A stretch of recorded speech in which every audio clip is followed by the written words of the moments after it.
digo porque para ver pincha. Pincha. ¿Y usted?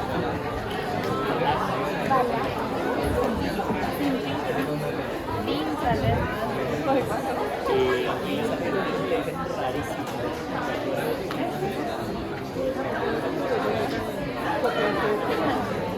Ahí también viene. Ahí está yo.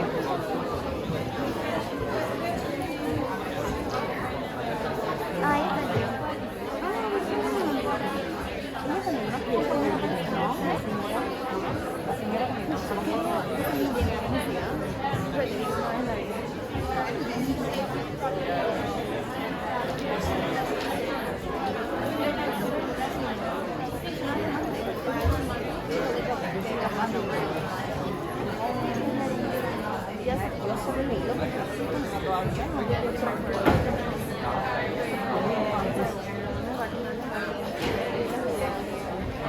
estaba pensando escribir como algo de mi mente, así como general, sin, porque claro, si yo decía como los autores y todo eso, no me va a dar el tiempo.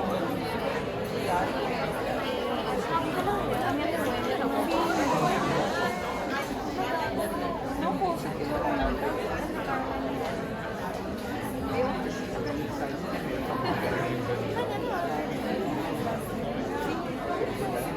sí, de hecho yo mañana tengo reunión con ella antes de la clase, porque como es mi tutora,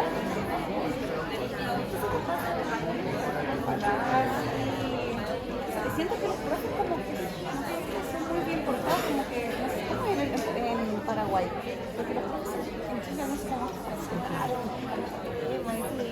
siento que son como más clarísimos y les falta como la chispa. So first of all, let me introduce myself. My name is Wendy. I'm an associate director at EIE Society. Firstly, thank you so much for joining our opening event of the society. So just before we go into the panel, we're gonna introduce a little bit about our society, just because it's our first event of the year. So EIE stands for Education, Innovation, and Entrepreneurship. So what we do is like academic panels like this one, and also workshops.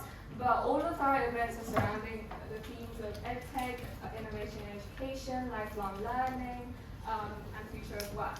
So if you're interested in our future events, do keep up with our socials. We do post a lot of our event details on there.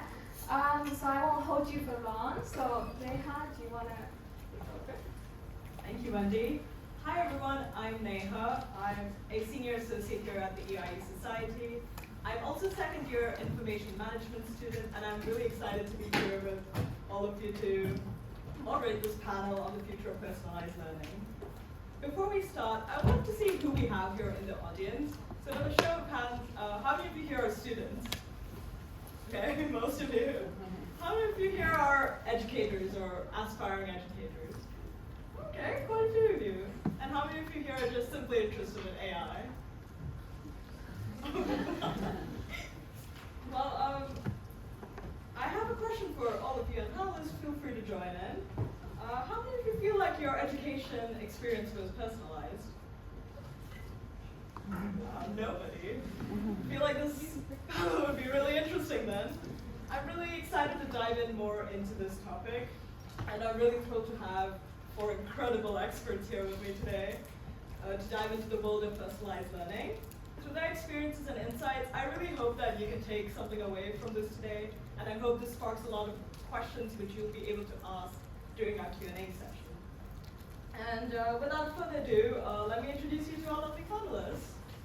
So we have Mimansha. She's the Senior Product Manager leading AI strategy at GoodNotes.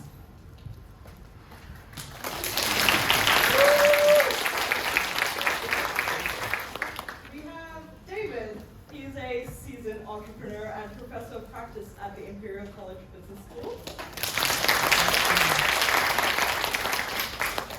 We have Asiya. She's the Global Education Policy Lead at the Bill and Melinda Gates Foundation. And lastly, we have Zubair. He is the founder and CEO of Zenotes.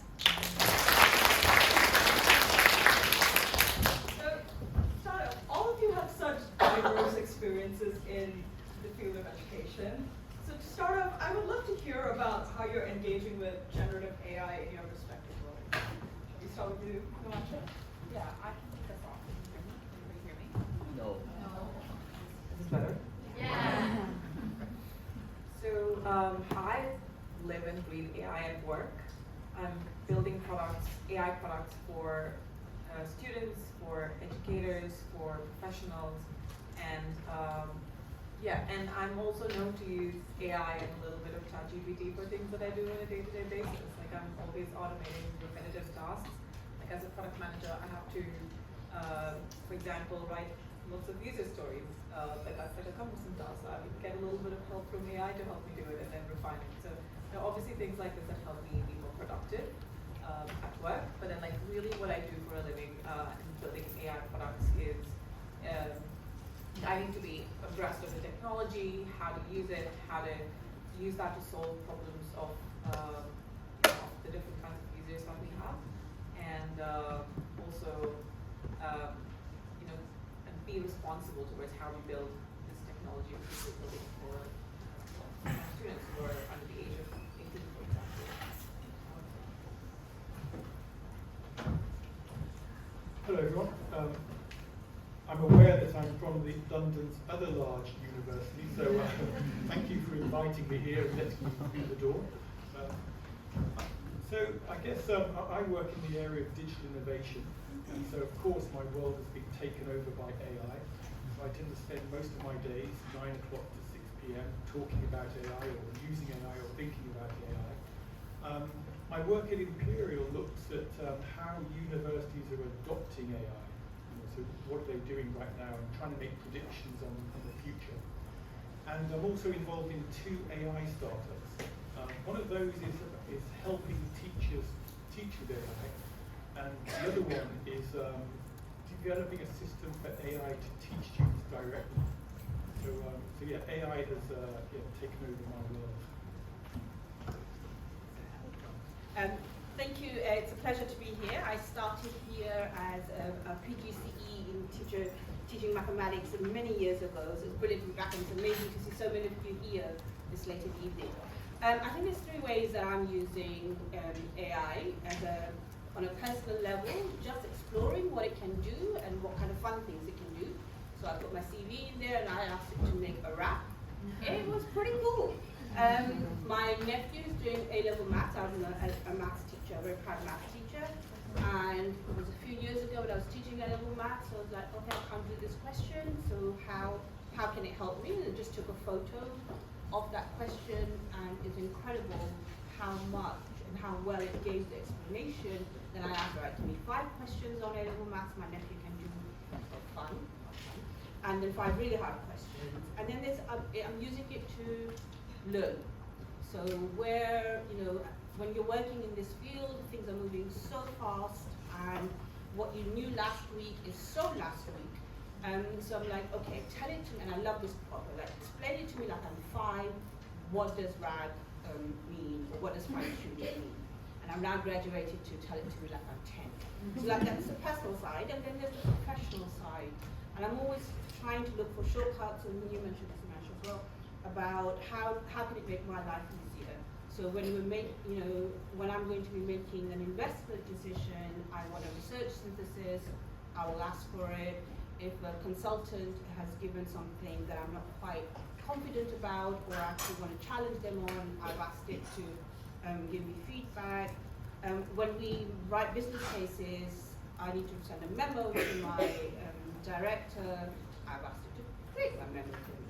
And I think the third bit that's most important is this bit about programmatic and what are the investments that we need to make. And the way that we think about that is how can the technology support the improvement in the quality of teaching and learning. And then what are the use cases? So there's the student-facing use case, there's a teacher-facing use case, and there's a system-facing use case. And so trying to know enough in the field about who is doing what, who can we support to improve outcomes for the most underserved, and then thinking of the education side, but the horizontal as well. in terms of the Global South and how do we support them. I sit on the Foundation's AI Task Force. How do we support and lean in so that things like compute facility, language data sets, the talent within the countries needed to be able to take this technology forward is also supported. Hard to follow three amazing insights anyway. So I'm really happy to be back here as well. This was actually a lecture theatre I used to run from Mallet Place into. A couple years ago I was studying math. I would argue that I actually have a very personalized educational experience here at UCL. I wanted to study physics when I was studying at school, and I chose to do math because it was the purest of the science. No arguments, please. And then I ended up choosing to do things like cosmology and general relativity by the end of my degree. So I took what I wanted to study and I was able to specialize in the areas that I wanted to. I also have various use cases of of AI in my company and in my day-to-day life. As an edtech founder, I think what we overlook is that there's so many operational parts of education that can be automated and scaled through AI. And I'm talking about like simple stuff like sending emails, reviewing applications, answering and correcting questions. These are things which take a lot of time and a lot of unproductive hours or productive hours into this unproductive task. And I'm able to really leverage AI, especially in my day-to-day with a small resource team to really able to scale our impact. So a tiny team can impact the lives of over 6 million students, as we do in Zenote. And that is thanks to the power of tech, but also particularly more recently AI. The second thing that we're working on, and it's been exciting to see the results very quickly on Zenote, is we're helping students as they enter secondary school examinations. So most of you would have done GCSEs, A-levels, IB, whatever equivalent in your local country. And some of you may have had access to great teachers, tutors, resources, but not everyone has that. And Zenote was there to solve that problem. What if we gave every young person equitable quality access to education, and particularly made that playing field leveled? We have hundreds and thousands of resources. We have a Discord community of tens of thousands of students. We have hundreds of thousands of users using our platform every month. But now we're leveraging AI so that huge amount of content and synthesis can now be provided to our users in a more accessible way, in a more personalized way. And I think that's where it's super exciting. Not just thinking about AI tutors in a vacuum, but thinking about it in the context of an actual thing that needs to be achieved by a young person, and leveraging tens and hundreds of thousands of data points and relevant content to teach that back. So it's not like, hey, if we put someone in front of a ChatGPT bot, we can expect everything to turn out correctly. But actually thinking about the guardrails, the inputs, the context that we provide, so that AI can really be most effectively used in our educational journeys. That's a little bit about what we do, and I'm excited to kind of dive into it during the panel as well. Thank you so much for sharing. Let's zoom in more into the theme of today's panel. How have you all seen AI reshaping personalized learning in particular?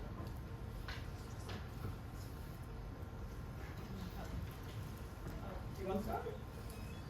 So, I think we mustn't fall into this mistake of thinking this is very new technology. The advances in technology are new, but when I was teaching 25 years ago, I was taught secondary maths.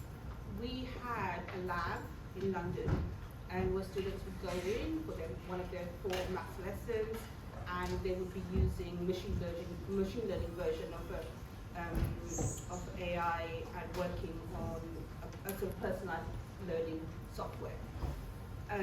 Now what's new is that technology is so much more advanced. It can do so much more. And the technology is advancing very, very rapidly, so the use cases emerging are substantial. Some of the investments that we're making in the global education space, there is evidence that personalized learning has an impact above and beyond not using personalized learning.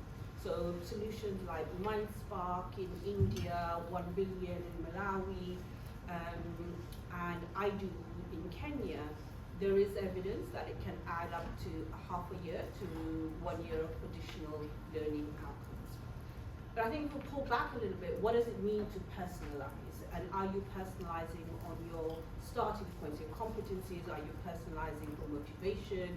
Are you personalizing for the context? So last week I was in Nigeria. It wasn't a personalized learning solution, but there was a screen put up and in Nigeria, and the content was about golf, grade 1, and snow, and the imagery was not Nigerian.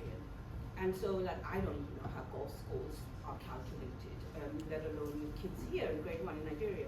So there is a way of contextualizing which the advances in personalized learning can do. There is, I think, a lot of work and understanding needed to be done to ensure accuracy, but personalizing at the starting point and taking you a little bit beyond where your starting point is, not too far beyond, but enough to stretch you more, and personalizing on that aspect, and then personalizing on how you wish to learn, and how responsive it is, and how engaging it is, and how it can make you addictive.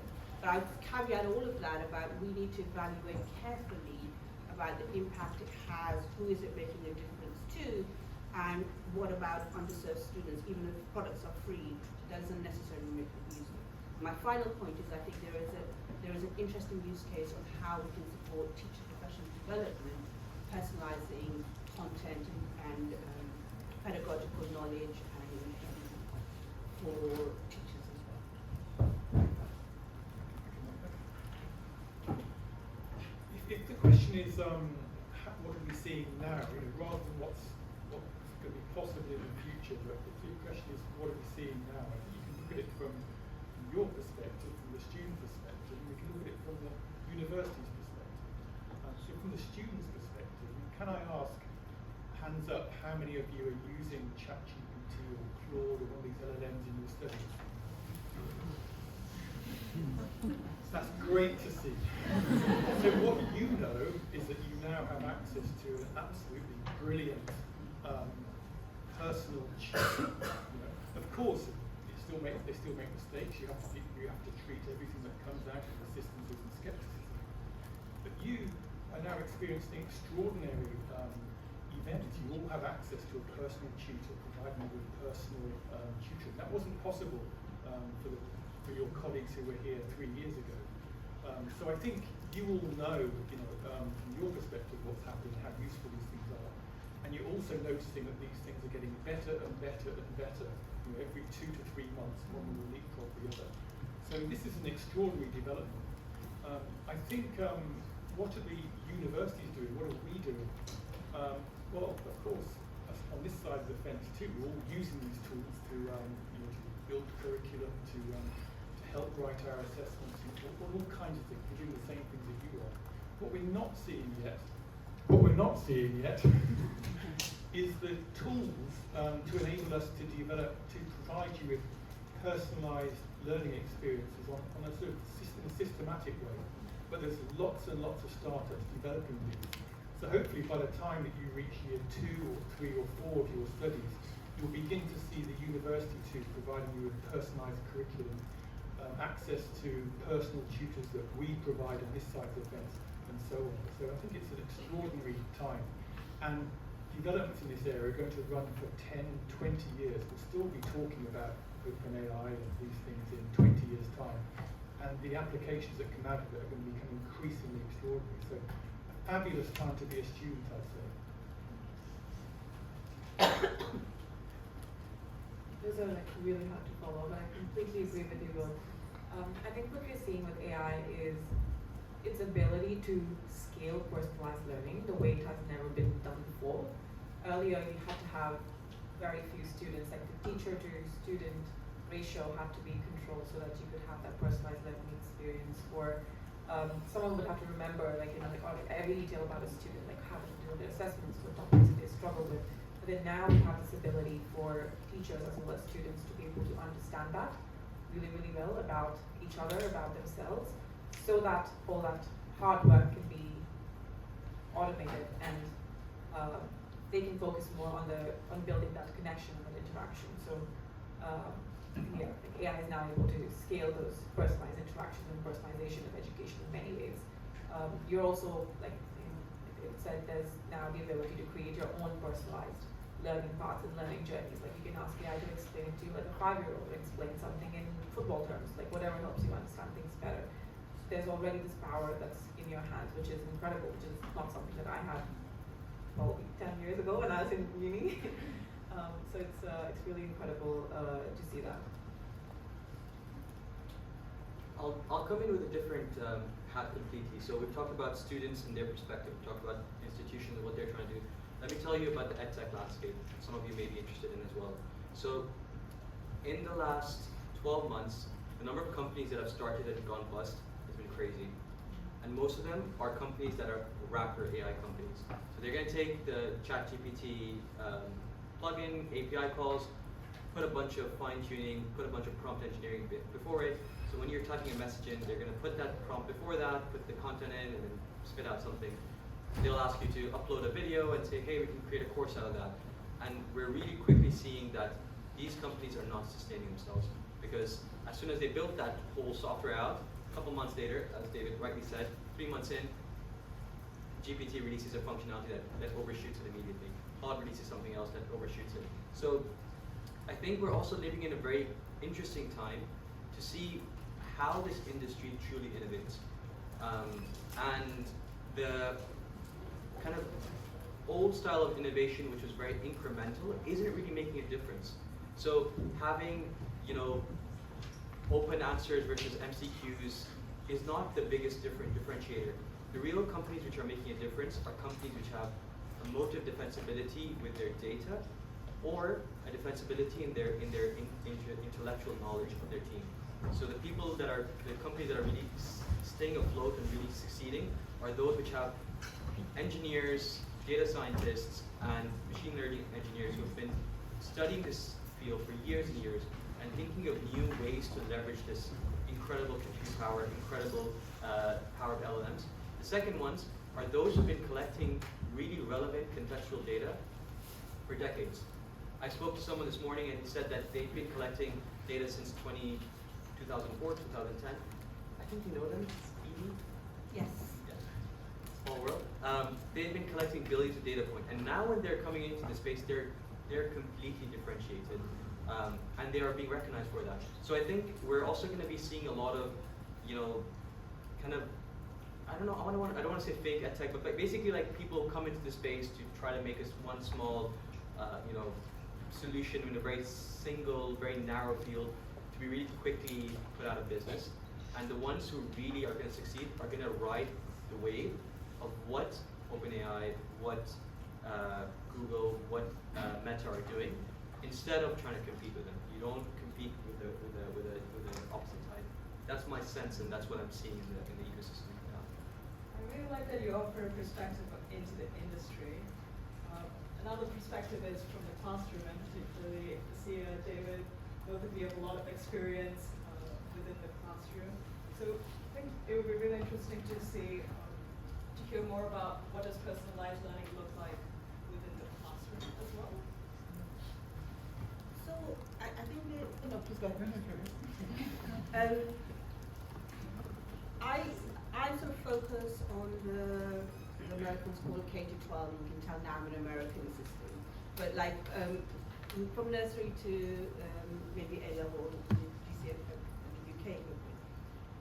And when I was describing my classroom, I think this is late 90s, early 20s, and a maths teacher is gold dust, right? There's shortages. Physics teachers slightly more maths. And I'm going and taking my class into and watching children facing the screen. What's the point of me? They're plugged in, and it was nice to have some quiet back here. They're plugged in, and you're thinking, what is the point of me? It doesn't need a maths teacher to watch children on a screen.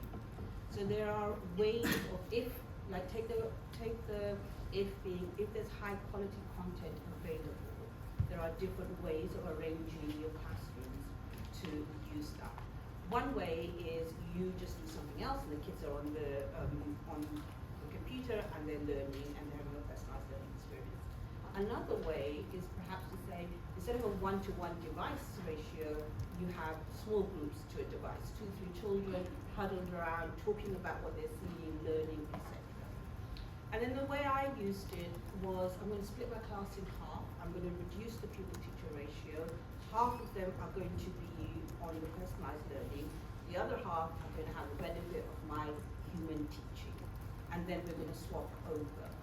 And so I think this innovation with how this is used, and obviously the fourth use case is one-to-one at home being used, but the innovation on how this technology can have the most impact is something what I call the pedagogical R&D. And we need to be continuously doing that, and schools and universities and institutions are natural experimentation sites for it. You can get very quick feedback on, from the students, from how they engage, from what they've learned, that can say this model works in this way. And then even things like how, so if those of you who are educators here, I think you will probably sympathize with this. There's always one class that do your head in and you go, God, why me? So for me that was 8J. And the way I taught 8J on Monday morning was very, very different to how I taught them Friday afternoon. And so there's the timing of that personalization aspect. And then the final thing I think is, it relates to what we were discussing in the question before, that we're almost taking this technology for granted now, right? Because we've got used to it. It's kind of mind-blowing that you can go in there, you can ask it for something, you can ask it for different ways, you can ask it to explain it to you differently, you can get a voice sound, sound bite, you can get mini videos. So there's real opportunities to do the pedagogical R&D and study how it makes a difference and develop new instruction models. Yeah, my view on this is that my interest is higher education, and as you know, the majority of your time is spent outside the classroom rather than inside the classroom. So we did a study years ago into how students' experience of classes, and a 20-hour class, a class with 20 taught hours, is actually a 70-hour class when you add up all the time spent outside the classroom. So there's 20 hours inside the classroom, then there'll be 30 hours outside learning the material, 20 hours of revision and exams, time spent on coursework, etc. So a 20-hour class-based class is actually a 70-hour experience for the students. And the 50 hours outside the classroom are increasingly mediated through some kind of digital medium, whether it's your LMS or whether it's Teams or whatever it is. And AI lends itself primarily to digital communication, of course, because it has a large data set to latch onto. So I think a lot of the opportunities are outside the classroom. You can, of course, use AI inside the classroom as well. A lot of you have devices in front of you. But I don't give that too much thought at the moment, because I think there's a bigger question we have to answer, which is, in a world where everything can be done online, why do we continue to meet like this face to face? It's a packed room. Why are we all here? We could all be watching on our phones or watching on our laptops. And I don't think we've answered that question yet. We're all happy to be here. We like being here. But what is the value of us being here together rather than doing everything through Zoom? And I don't think that. I think we need to sort of answer that question before we can start to analyse what to do in the classroom. So if you have any ideas on that, please email me afterwards. Thank you so much for sharing. When using AI in education, we also have to address some of the key challenges, right? So what, according to you, are these key challenges, and how can you go about addressing them? Can you start with you, Himanshu? I think one of the key challenges that as product people we try to solve for is how do we build trust in the products that we launch with AI? It is like we ourselves don't know what it's going to say next, or whether it's going to solve the user problem in the right way, or whether it's going to give you a response that is reliable. So I think that is a really key challenge we have to solve for. We do this by very rigorous testing, setting a really high standard for a really high bar for ourselves in terms of quality for the things that we launch. Because I recently worked on a math feature, and it basically it's able to recognize your handwriting and then try to suggest to you the next possible best step. Like it will tell you you can expand this trigonometric equation or something like that. And we were like, we cannot give people bad math. Like that would be disastrous. So at a really high standard for ourselves in building that product, we tested with lots of users, lots of audiences, lots of use cases, lots of different kinds of math, and yeah, the learnings were really interesting. We found that you could easily crash the app, for example, by writing something that's like a really high, really difficult computation. But then we were like, all right, we need to put some checks and balances here to make sure that this works well. And that's like a product take. Another one is reliability. So we recently launched Good Notes Classroom, which is an app that facilitates real-time interaction and personalized learning between students and teachers. So teachers can give students worksheets and assignments which they can solve in class and give them feedback in real time by looking at the different layers of worksheets that the students are creating. They can group the answer. We can recognize the handwriting that's been written in these worksheets, and then we can turn that into groupings and classifications of answers, so the teacher can easily see who's struggling, who needs help, and then jump in there and help them out in that place. So if this app crashes or it doesn't work reliably, the student class is, well, it's not going to work. Like this is they're relying on it. So we cannot absolutely have any reliability issues and massive like hallucinations.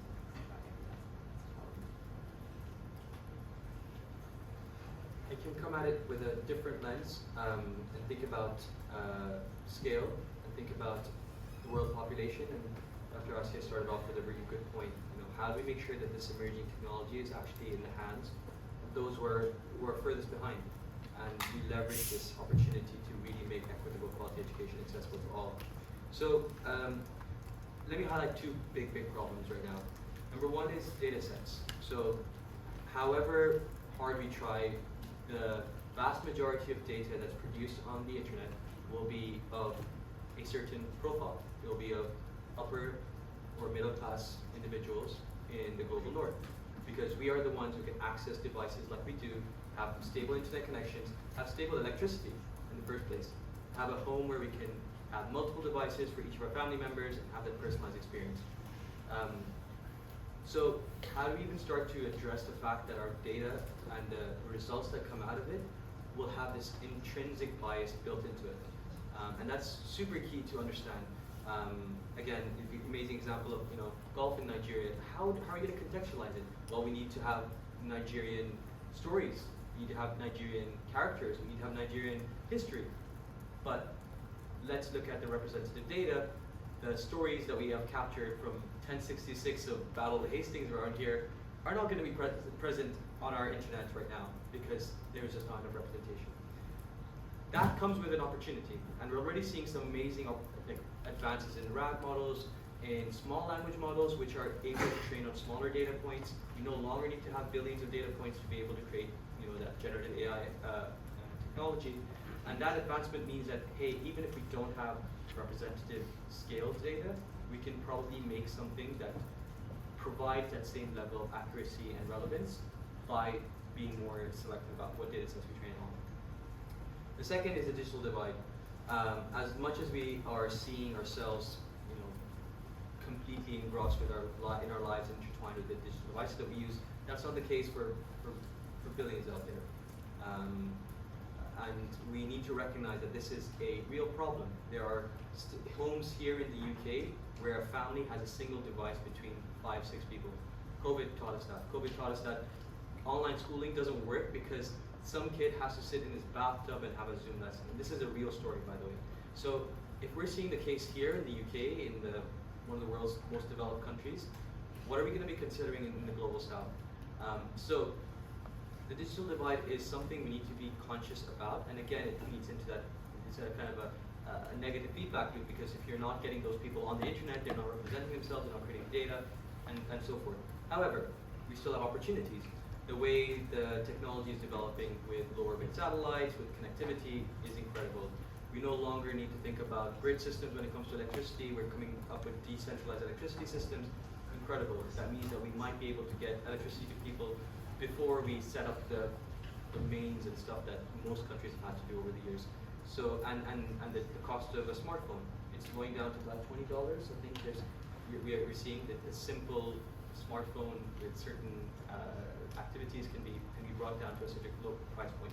So I think as we get excited about this technology, there will be a bias that those who benefit most from it will be those who already have a lot. And we need to consciously make decisions, consciously make the technology to serve those who aren't being part of the conversation. I think this is such a big question, and there's so many different ways to answer this. And I was already talked about the equity issue, the access issue, the bias issue. And often, I think, when new technology is rolled out, you have a sense of what the risks are going to be. In this case, I don't think we do. I don't think we fully understand what the risks might be that we're walking towards in a year's time, in 5 years' time, in 10 years' time. So one of the books I'm reading now is A Coming Wave, and it's a really, really interesting book. I thoroughly recommend it. I've got names of authors somewhere here, I can take that. And it talks about like the data protection. When you are personalizing it, when you're receiving, but you're also giving. Who has that data? Who is using that data? What are they using it for? And what protection is available for? So I recently phoned up the bank and was, they were worried somebody else was using it, and then said something like, no, we know your pattern of what numbers you press, what speed that you press it in, and how hard you press it. They have all of this information about me when all I've done is gone and checked my ballots. And so when you are giving it, there are solutions now when they're tracking your eyes as you're reading of young children. When there's an organization in India that's doing 1 million assessments of 5-year-olds, 6-year-olds. And it can tell you what words you don't know, what words you're hesitating over, how long you're pausing for. Be giving a lot more information about health risks, about cognitive abilities. Could be a good thing, but could also be worrying. So I think this understanding of the implications.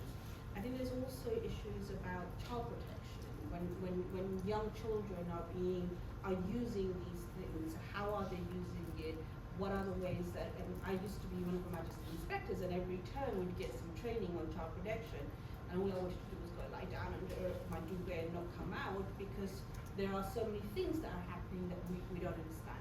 So the effects of young people using this, young people's perhaps misusing it, is really important. And then the biases, and the bias one kind of makes me smile. So a little bit earlier on, when you'd ask it for a doctor, an image of a doctor in Africa, you'd get a white doctor. And you're like, why does it do that? It's been trained on human data, and that's some of the assumptions humans might have. And so it's perhaps, and we had a big heated debate in my family about this with my kids, and I was like, it's perhaps easier to tell an LLM has got biases, it's racist, it's sexist, and adapt it to fix it. But I don't think many people fully understand how it works. The ones even building it, so when maybe you're fixing and then you're unfixing something else.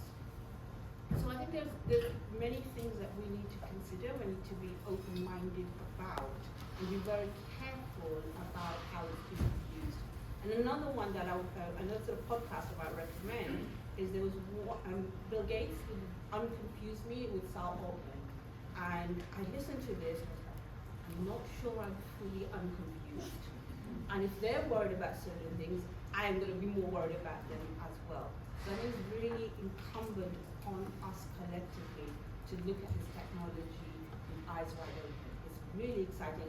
Wish I was back in the classroom using it, but I think we have to be very careful in understanding all the ways that the implications. These are really important key concepts that you mentioned, particularly reliability, reducing biases, etc. who they should bear the responsibility for ensuring that these biases are mitigated and AI tools become more accurate? I don't have a view on that. Because of our policy expert. I think these are really important questions, and so my policy lens is on sort of teaching and learning side. But if you're seeking legal advice, who's responsible for its accuracy? Who's held responsible then, right? If a lot of this is coming to it, and understanding that, and government needing to step in and have good sort of regulation and guidance and working, understanding the technology so you can regulate effectively, not sort of not taking away the innovation, but also really being sensible about the guidelines, the guardrails that we need to be put in place. How do we know that a lesson plan that's been generated is accurate? Who's responsible for checking it? How do we know if we're asking a question? You mentioned about maths. Surprisingly, it's weaker in maths than it's in sort of more art lessons. So how do we make sure that that's done? It's got to be a collective responsibility. And there are, I think the UK Government Safety Summit on AI was a good starting point. But the progress is so rapid that the developments on advice and guidance needs to be rapid as well. And the Gates Foundation itself has an AI and ethics, told to speak in the mic, I'm very patient. The Gates Foundation itself has an independent ethics advisory board to provide some of that recommendation. So as personalized learning continues to evolve with AI, what do you think are some key roles and responsibilities that students, educators, institutions need to adopt to navigate and prepare for these changes?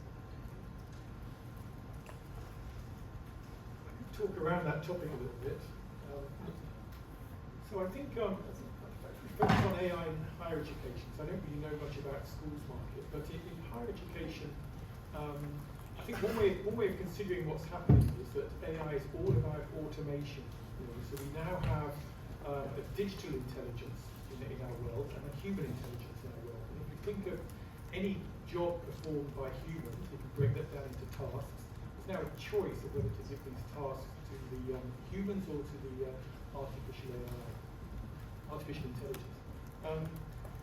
And if you do an analysis on that, what you find is that every job in higher education can now be fully automated, which is extraordinary. And why would you want to do that? Well, automation ultimately leads to very low cost. You might have a high fixed cost, but once you're up and running, you have a very, very low cost. So the benefits of this are potentially extraordinary for students. But what are the challenges and barriers to that being adopted? Well, will UCL start to adopt these technologies? Will UCL start to automate a lot of its roles for the benefits of students? I think the answer to that is probably not, because you guys aren't really demanding personalised learning. So on this side of the fence, we're very sensitive to your needs. All people working in higher education really want you to have the best learning experience you can. And you shout about things, so at the moment, you may have gathered, we're putting universities in the UK putting an enormous amount of effort into mental health and giving support in those areas. But what you're not doing is screaming, we want personalised learning. We just don't hear that. And so the chances of UCL adopting these technologies, well, that's the status quo, are fairly low. Then you have, the startups are going to do it. If the big incumbents aren't doing it because there's demand for it, then startups are going to do it. And there will be fully automated universities emerging that offer pretty decent education at very low cost. But again, when you lot are given the choice of shall I go to this AI university or shall I go to UCL, you're probably going to demand UCL. So I think the interesting thing is that a lot of the barriers are sort of not whether something's technologically possible, but it's a cultural factor, it's a sort of technology adoption factor. Sorry, I've spoken around the question, but not addressed the question directly. What was the question again? The question was, what responsibilities do we as students, as educators, and institutions have and need to adopt in order to navigate a future where we will be adopting? That's right, yeah. So my point was that the actors involved, like yourselves and like the need to be aware of this dynamic. So if these technologies are going to be adopted and provided, then you need to start asking for them. I want to talk around the question as well, if you don't mind, David, taking your lead. So David and I had a coffee a week ago, and he said he didn't completely agree with the statement, but I will still say, just to kind of add a little bit of more conflict in the panel. We always love that. I argued that young people learn together. So you guys are in different courses. Are any of you course mates together? Like are you in the same courses and you're still in this lecture right now? Yeah. So you guys go to lectures, you write up your notes, and then you head out and you have a bunch of problem sheets to do. How many of you then text each other and say, let's go to the common room, let's work together, let's go to the library, let's work together? Hands, please. Yeah. Around half, a bit more than half. I'm going to say more than half. So there is a need for you, and there's a kind of an instigation that you all have to work together. Whether it's because you want that accountability, whether you think that you can learn from that experience that the other student has had. I can tell you for sure that I love my lectures, but most of the work that I figured out from my math problems were with my friends when we were in like a print room cafe, like late into the night trying to figure out what the problems were. So we come together, and peer learning and community-powered learning is a really, really integral part of our learning experiences. If we go back not just hundreds of years, but thousands of years, we've always learned around community, right? When we didn't have schools, we came together as tribes. When we had spiritual leaders, they would gather around the floor and they'd discuss and share their thoughts and ideas. Or you'd have people having walking schools. So we always learned in this group setting. So with this change and transformation and opportunity that AI provides, I think one of the things that we're potentially overlooking is that maybe we don't all want a robot to talk to us and tell us exactly how to do it as quickly as possible so that we achieve the competencies. And I know this sounds a little bit counterintuitive, but let me be a little bit artistic. Do you not want to follow a journey of discovering that solution? And maybe that's not exactly the way you'll figure it out if you have the fastest way to get there. So for me, and what we've seen in Zenotes over the last year, especially during COVID, where kids were on online school, they could sit at home and take a class sitting in their PJs, and yet they were dying to get back to their classrooms. They wanted to be with their friends.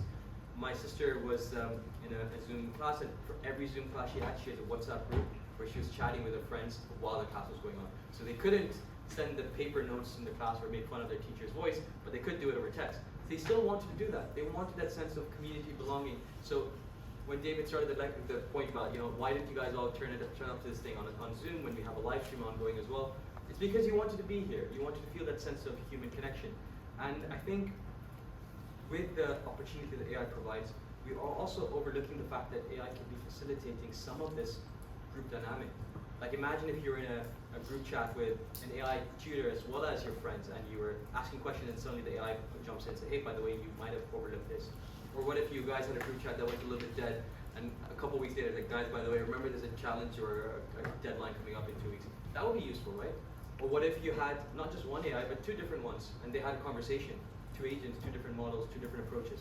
So I think that there's another lens and another approach to AI that we're kind of overlooking in education, and I'm really excited about it, which is how can we make community-led learning and community-powered learning a scalable way to make education more accessible, even in cases where teachers can't get their time, or to empower teachers. So that's, again, around the question, but not answering the question, that I kind of wanted to share this thought with you guys. I'll try and take a stab at answering the question. Thanks. So what responsibilities can we have as students? I think the first thing is to go into this technology, like use AI with your eyes wide open. Like Dr. Asiya said that, like these are just prediction models that are trying to make the next best guess what the next word should be based on training of lots and lots of data. It can then get things wrong, like it gets mapped surprisingly wrong. It will give you an answer that looks so probable, you'll be like, oh yeah, that makes sense. Like, yeah, like that must be right. But when you actually read into it, you're like, what? Like that's actually, it's making all these assumptions and giving you incorrect answers. So as students, as users of this technology, we should go in it with eyes wide open. We know what, we should know and understand that it hallucinates, it's not perfect. It's getting better, like newer and newer models are coming out, like the latest one from OpenAI, the O1 is very, very good at reasoning, but it's not multimodal.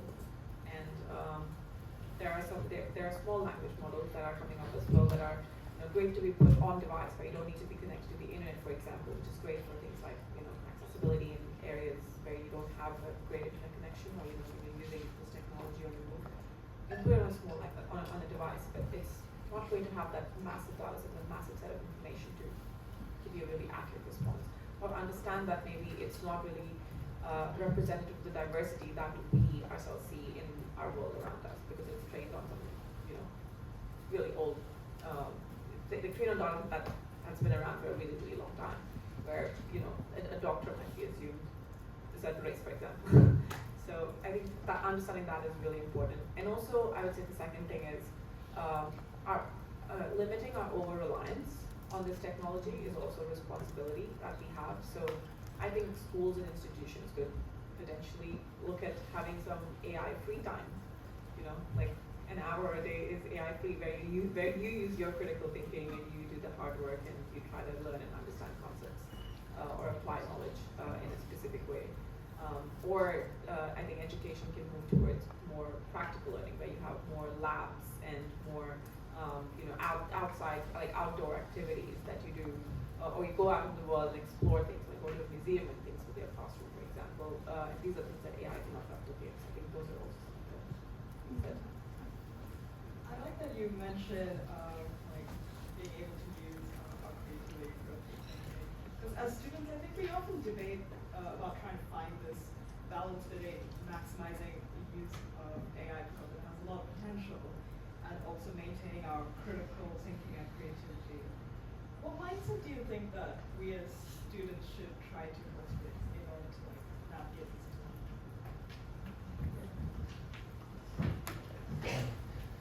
I've got a question for you, which I often discuss with my colleagues. So there's two views amongst faculty. One is that students are now using critical thinking more than ever, because you need to sense check everything that's coming out of these LLMs.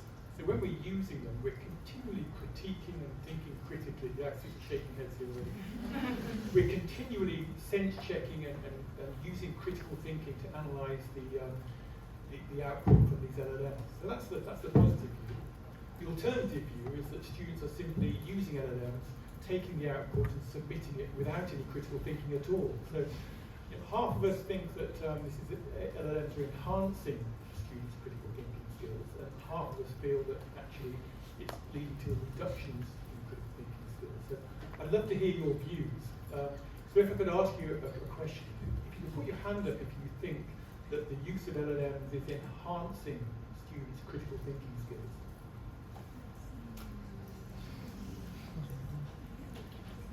And how many people think it's reducing students' critical thinking skills? Oh dear, okay.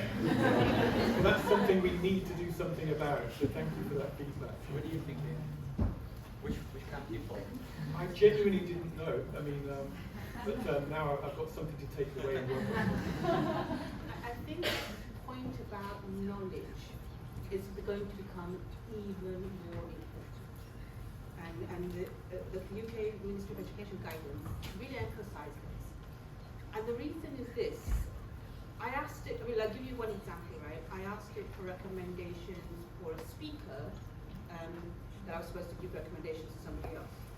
Gave a really good recommendation for a speaker. The speaker wasn't alive. I knew that.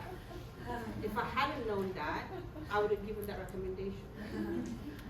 And then also, you need to know enough to know it's saying back to you things that make sense. And so the importance of knowledge and having that knowledge is critical. This other aspect about, the Bloom taxonomy, and often where teaching is less effective, it's just on recall, memorization, as opposed to synthesizing, understanding, etc. That higher order skill is going to become crucial. And so how we support teachers to build those skills.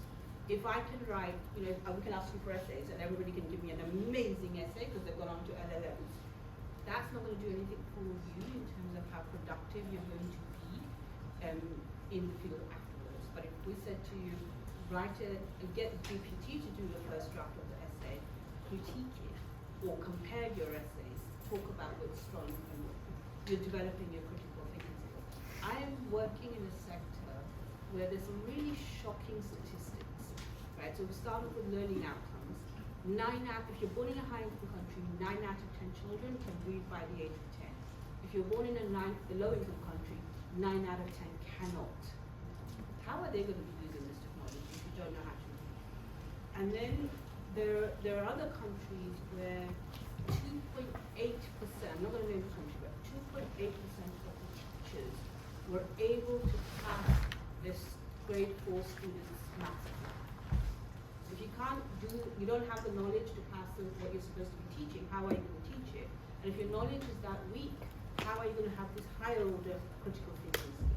So these are really important aspects to grapple with in engaging that technology.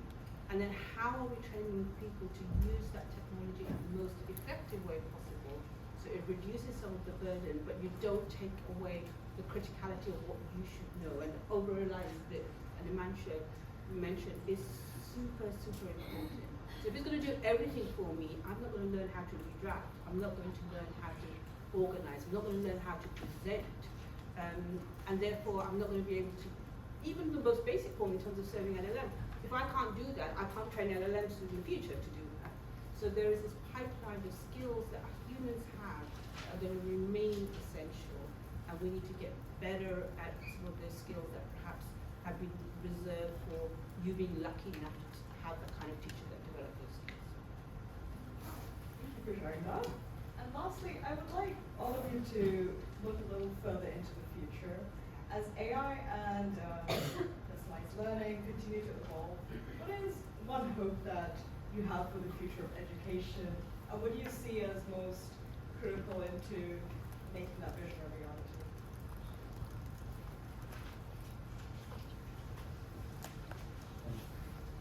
I can give this a go first. I think that one thing that we talk about a lot of Good Notes is how can we bridge the achievement gap between people who have access to really high quality education, like private tutoring and all of that, expensive, like private schools, and those who don't. And AI is, we look at AI as something that is going to make that possible. It's going to unlock a whole new level of productivity for teachers, where they don't have to do a lot of the repetitive and cumbersome tasks like grading and things, and focus more on developing in-person connections with students, and focus more on that human interaction that AI cannot provide.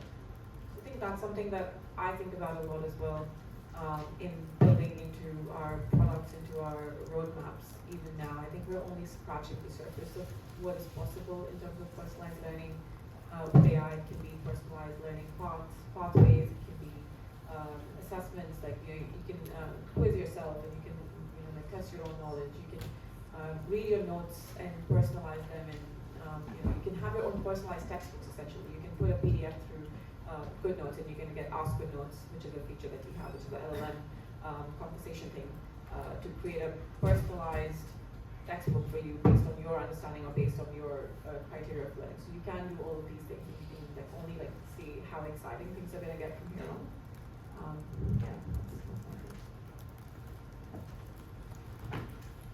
So I think we can, it's useful to distinguish between the physical realm that we're in here and the digital realm.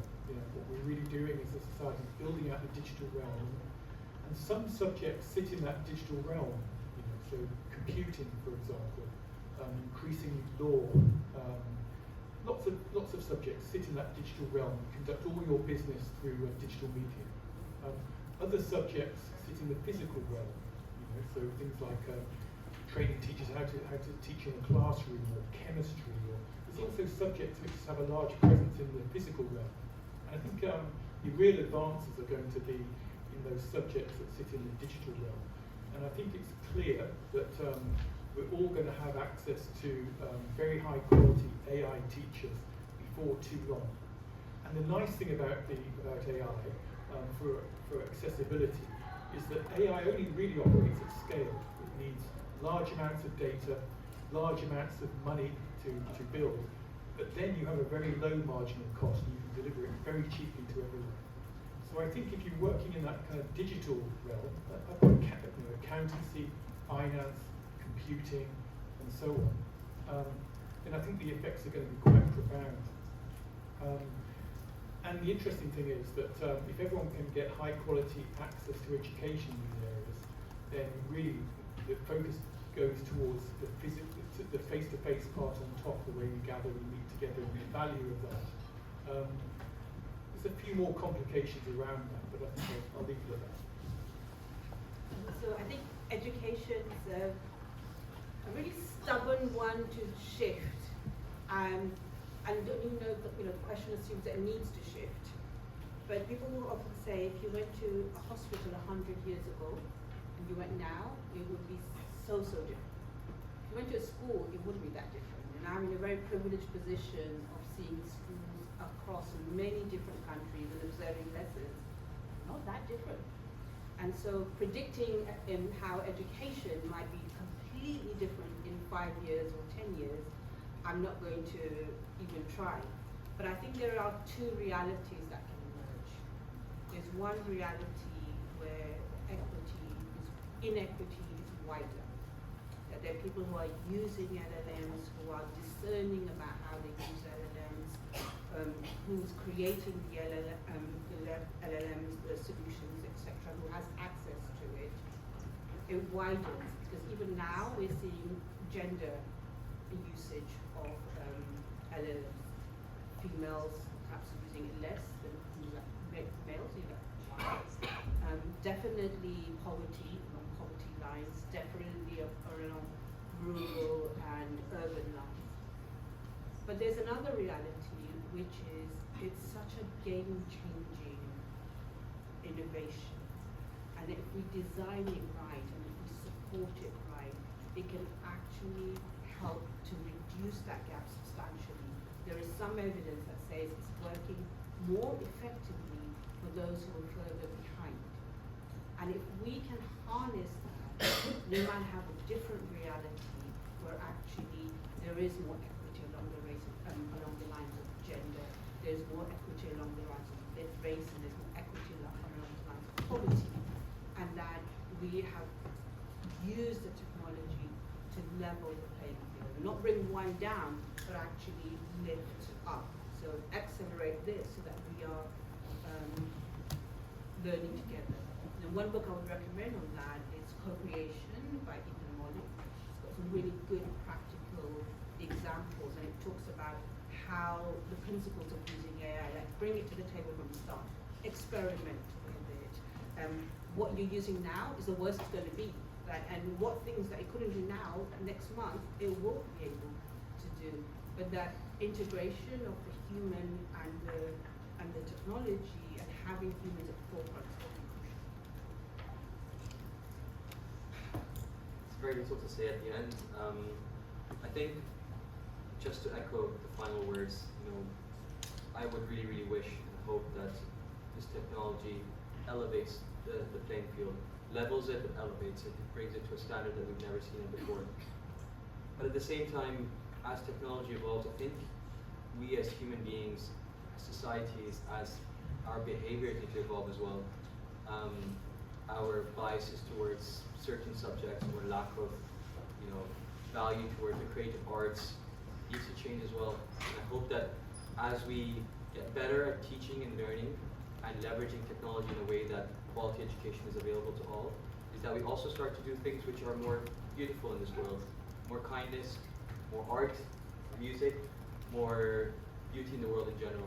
So I hope that our society can actually benefit not just as becoming smart computer scientists or mathematicians, but actually just genuine, kind, good human beings who are global citizens, who are interconnected, who can live with each other and live in a society that's increasingly connected more and more together. So that would be my answer.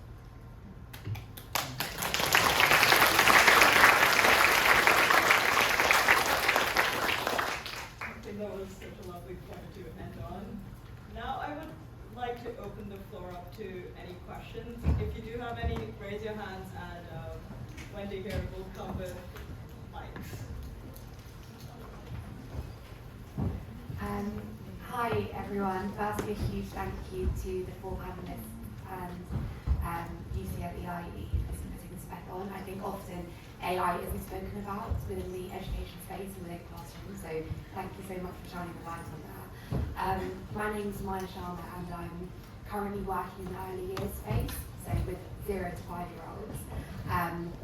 I've actually come from a background in finance.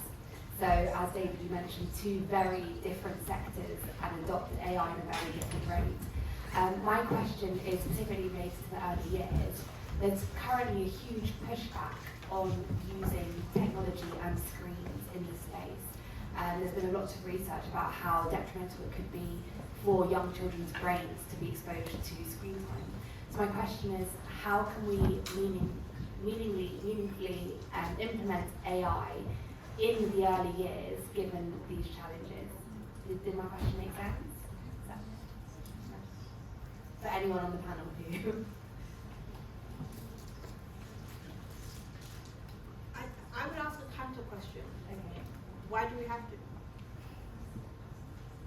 And so, presumably there is a need that needs to be met, right? There's a problem that needs to be solved. And I think that's a useful question to ask about technology. Like, what is the problem that needs solving, and is technology the right tool to solve it? And I think particularly for younger students, I would think about what is it that the teacher needs. And is there good understanding in the earliest setting by the carer, by the teacher, by the parent of what we should be doing? And it could be, how do I develop young children's speaking skills and numeracy skills, and how do I do it systematically? What is the least intrusive way of assessing these skills? What is the way of identifying where early intervention is needed? And so if that's a genuine problem, then there are tools that can support the teacher. There's some exciting tools about how coaching teachers on this space as well. So you can record yourself and you can say, I want you to have a much more engaging discussion, a much more open-ended discussion with my students, and what kind of questions should I ask? And it can give you some suggestions. You record yourself enacting it, and there are some people working on this technology which will say, you asked 0 open-ended questions, all of them were closed questions. When you ask closed questions, your students made these responses. Next time, why don't you think about asking why as a follow-up? And you can record yourself. So there's like things that can support that process. But I think whenever technology comes into the equation, it's like, what is the problem that we're trying to solve? What is the best kind of technology that will help to solve it? And then keep monitoring, is it making a difference? Thank you. I've got a comment on that as well. So my daughter is 10, and at the moment we're going around secondary schools. And we went to a secondary school last week, and the headmistress stood in front of the audience and proudly announced that the kids didn't have access to screens. Another school, a worried parent put his hand up and asked about screen time. So clearly schools and parents are worried about screen time. It's also noticeable that the titans of tech, like Mark Zuckerberg and these guys, are also very concerned about giving kids access to screen time. But I think that's a rather sort of blunt argument. I think people are very specifically concerned about the mental health of people using social media, for example. There's a huge problem with teenage girls using social media, comparing themselves to their friends, and becoming very disturbed by this. There's also the issue of these more short form videos sucking up people's time, like TikTok and these kind of things. those are very specific things. People are very concerned about social media and mental health. They're very concerned about short form video and attention spans. But to lump the whole of the digital realm into that, I think is a mistake. There's no reason, I don't think, why the digital medium should be more harmful than the physical one. So I think one approach to adopting tech in under fives is to think a bit more nuanced about it, and rather than lumping in the whole of digital into one bucket, but categorise it a little bit and explore exactly what people are concerned about.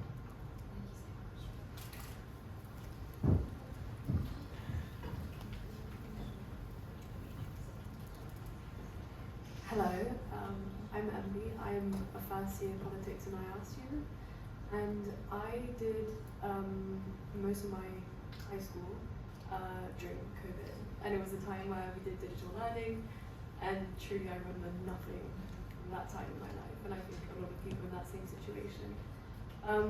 My question is around digital learning. How, especially for younger students, do you think it can be more engaging and more fun in a way in order for them to learn better and to remember what they learn? I can start. I think there are some great companies doing amazing work. Good Notes is one of them. And I'd love to hear from your thoughts as well. But I know that there's a lot of examples and challenges and research on things like Duolingo. But at the end of the day, that's an engaging experience. It's a beautiful experience. It's an experience that I'm sure PMs love someone like you who's inside the product every single day. The CEO, who's head of a publicly listed billion-dollar company, still sits and approves every single design change. And that's the thing I think we also overlook in this education world, that we think that education needs to be ugly. Like we're going to build like old school websites to get you through the learning experience, but that's changing now. So I think there's two things there.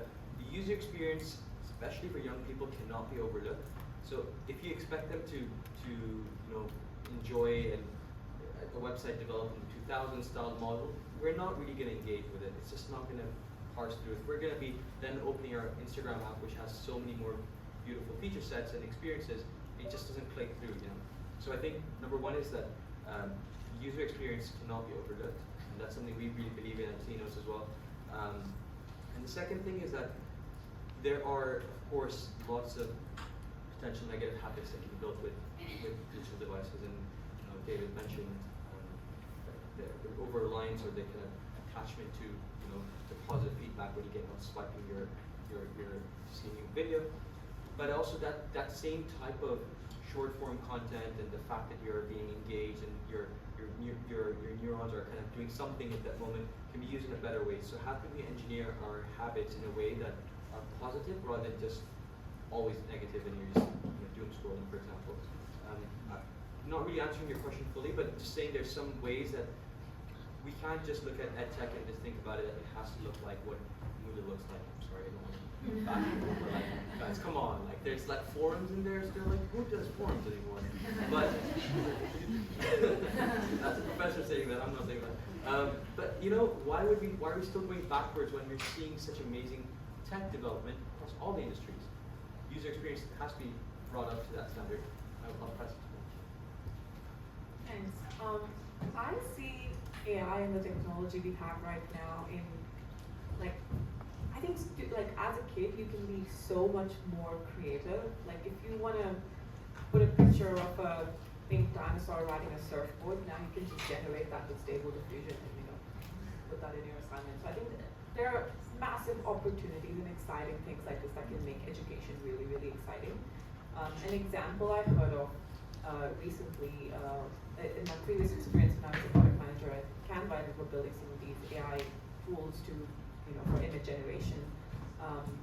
I was talking to a teacher in India, and this teacher gave an assignment to students to, to create some content about volcanoes or something that they were learning. And a lot of their students, they created posters and things like that. One of them created a website and was then inspired to become a website developer and create his own startup, which I thought was really, really cool. And he made it all interactive and everything. It was just like that visual communication skill that was, you know, displayed by this person using all these AI tools and being able to turn their imagination into something that's really cool and interactive and help them learn and understand the concept. I think was really, really cool. So I think that's the kind of opportunities that are now unlocked in you know, with digital learning, with the tools that we have available and AI. And yeah, I think I will keep my answer short now and end here. Could I a quick one there? So my AJ, God bless them. You know when there was arguments about whether LLMs are sentient and AI is sentient, AJ would have made them sentient. It would have made this avatar cry. So you know the bit about ensuring that there's quality at the heart of it. Things that are working online are because things that work online are because things would have worked in person. So when it's matching to your needs, when it's formative assessment, etc., when you've got short, sharp, like Duolingo has changed so fast over the past 2-3 years, and it's just gotten better and better because it's applied what is effective pedagogy in the traditional classrooms. And that's where this will work as well, but it knows how to use them best and apply it. And the creativity afforded by testing out these things. So, I have a question. Hello, I'm Amr Ramadan. I'm from Alexandria, Egypt. And I'm the founder and CEO of an edtech startup called Empower Hub based in Egypt, empowering young leaders from marginalized communities to pursue education opportunities and also YouTuber hosting educational content. So my question is, so I'm coming from Egypt, and I want to thank you very for mentioning about the global south. I'm coming from a country that we don't have internet stability at all, and very bad internet connection, and we have power cuts. In the capital, in my city, that is almost 2 hours per day, and also it can be like up to 4 hours and more in rural areas. And that's Egypt, that kind of middle income country. I haven't talked about like, you know, lower income countries where you have no power or electricity at all. So I'm afraid, and a lot of you know, big intellectual leaders are sharing this fear with me that AI is going to increase the internation financial and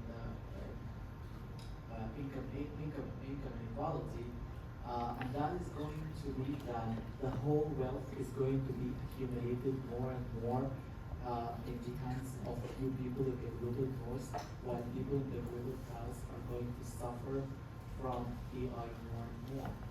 So are you sharing this thought and fear with me? I would love for Dr. Asia to share some thoughts about that, because you're working with the that neighbor country, also other panelists who can share other things. Thank you. My quick comment on that is that we just launched a new AI startup, and if we'd done it 5 years ago, we would have needed about 12 staff by now. Now we only need 1 because we have lots of AI staff. So people launching ventures, launching businesses, can now do so with far fewer human staff. And what this means is that the value generated by that company is concentrated in 3 people rather than 20. So it's not just a regional difference that's happening, but what you'll see is a capital being assigned to fewer and fewer people within those developed nations too, or whatever nation.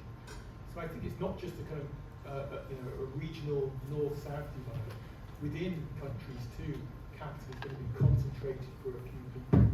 And there's lots of discussion about this. You might have come across the concept of universal basic income and so on. So these things are genuine concerns. We couldn't apply that. Sorry? We couldn't apply universal basic income. Well, it's a big question whether we can have it here either. You know, but the only way this can be paid is if these technologies generate so much value that there's enough to be shared for everybody. But I think the only good news is, and it's not really good news, but more mitigating factor, it's going to take a long time. It's going to take decades for these things to occur. So we have time to think about it, time to sort it out. I share your fear. I think that, when I was talking about two alternate realities, part of that equity is also who's creating the LLMs, who have the affordability of using the tokens to be able to access LLMs, etc. And so part of the work in the Gates Foundation, the AI Task Force, is really looking at what the Global South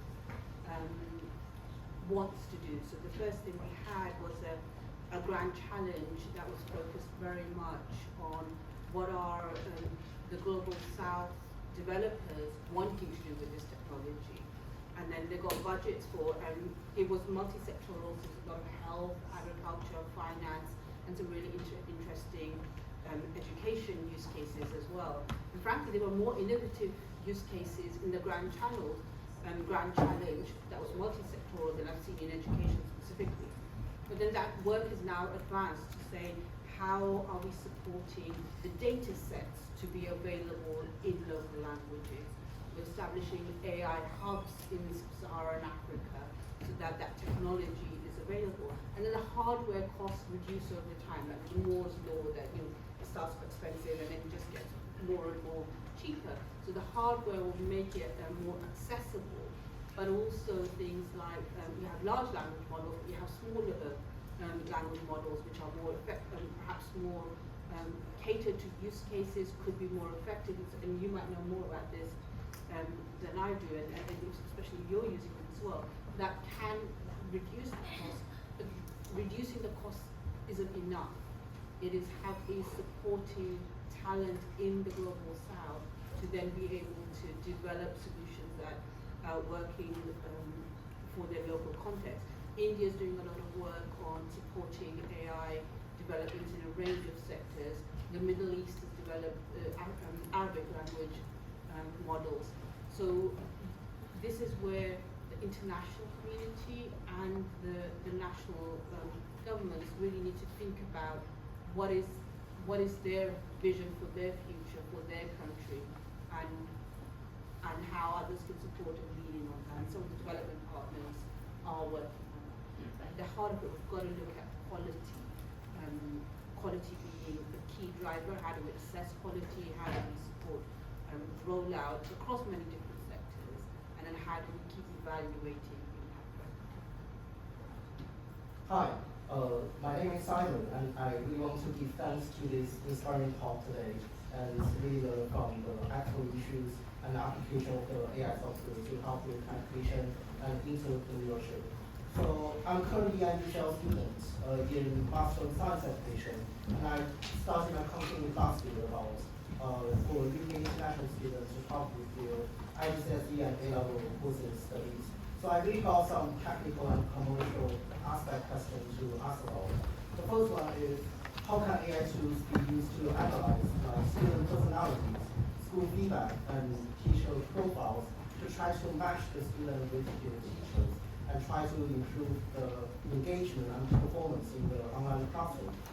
And the other question is, how can interpretable AI tools play in enhancing science pedagogies by igniting the critical thinking and creative thinking from the students in classroom? So I'm really glad to share about my question and really glad to hear from you on that. Thank you.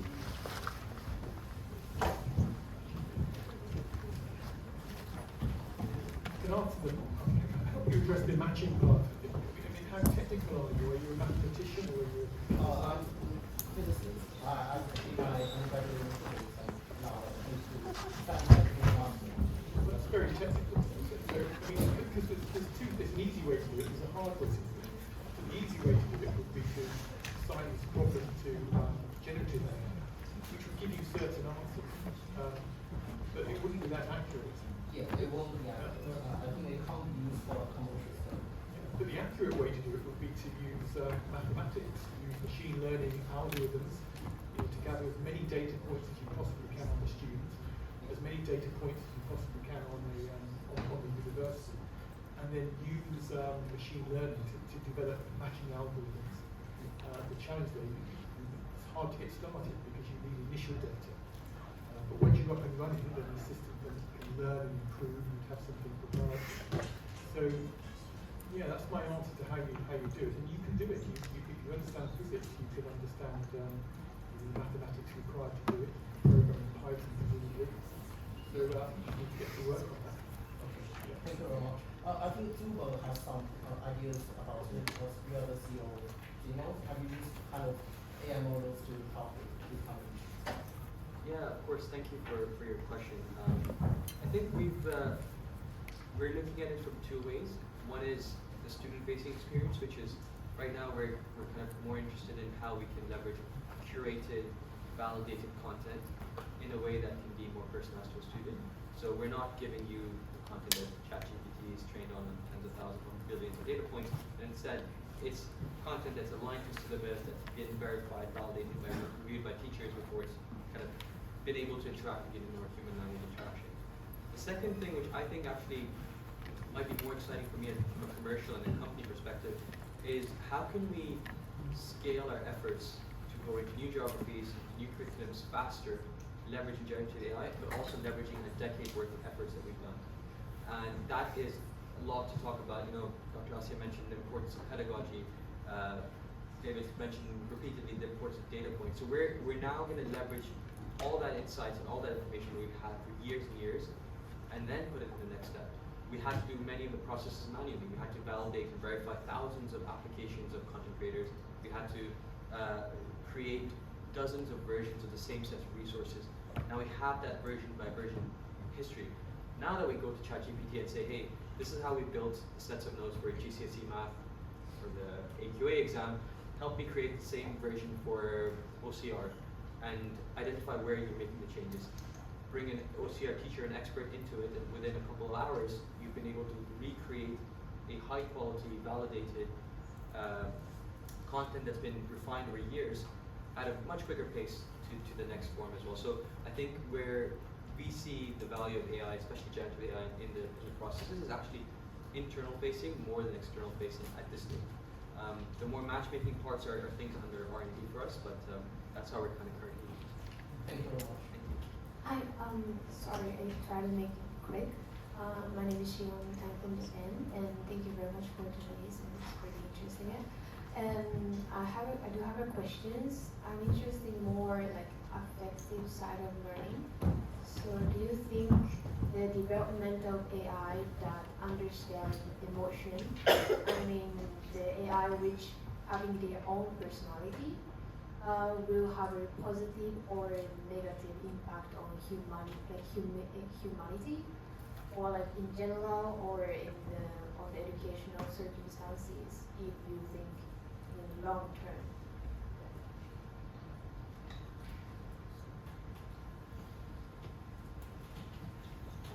We're starting to see examples of AI having personality, like OpenAI's demo with the Scarlett Johansson, and the like similar sounding person to a Scarlett Johansson, and the Khan Eco demo, if anybody saw, where there's a student who's learning about the Pythagoras theorem, I want to say, and there is an AI tutor helping him calculate the angle or something. It was Shah Khan's own son or something who was doing this. I think we're starting to see AIs having personality. And as we think about learning and education journeys for students, one thing that makes teachers so valuable is empathy. And if you don't have access to a teacher at a certain point in time, and the tutor that you have access to is an AI one, for them to demonstrate empathy and help you learn, like they have all the it's got all the data points. It's getting all the inputs from you in terms of your confidence, your hesitation, your questions, and can use all that to then tailor its personality and display some empathy in how it interacts with you. I think that could be really useful. I also look at take the example of people who have severe math anxiety and like they don't want to get up in class and ask a question. I'm sure some of you can relate to the feeling of not being able to ask a question to a teacher because they just feel a little scared, or they feel intimidated, or they don't want to struggle class and so on. And they can handle that with AI, and now the AI will be able to answer empathetically to those questions. So I see a positive in general, but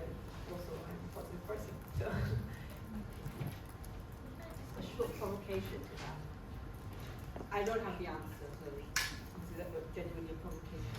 If something can influence you positively, what's the opposite? And as a parent, I want to be very, very careful about who influences my children. Would I hand that responsibility over, or would I even know I'm handing it over to something that can influence my child's emotion? And so, you know, really being careful about what that powerful technology can do for good, there's a flip side that we need to be aware of. There's one other kind of really building upon Dr. Rossi's point. There's one other thing that scares me, to be honest, is many of you are digital natives, and many of you have formed relationships purely online.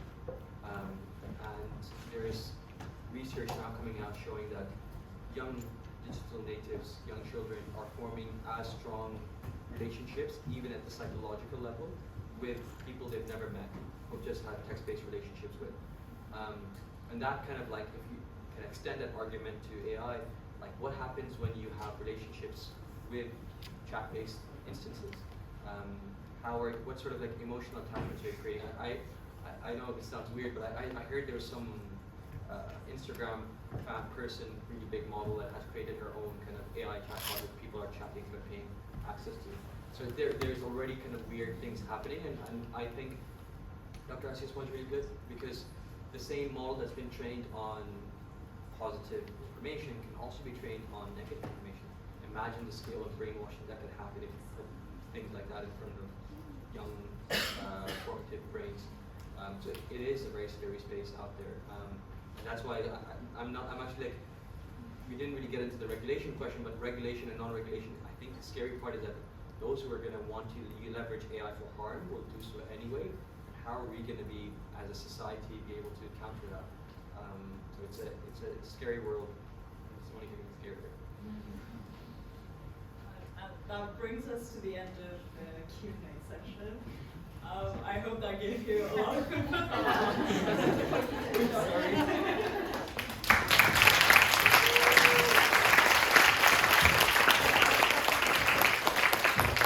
Thank you all so much for coming. I'm going to give the mic back to Wendy, who wants to give you a little more information about our society. Yeah, nice to meet you, guys. Thank you so much. It was very engaging and insightful. So we just have a feedback form about this event. So please fill it out, because we really need feedback to improve our events in the future. So please have a little scan.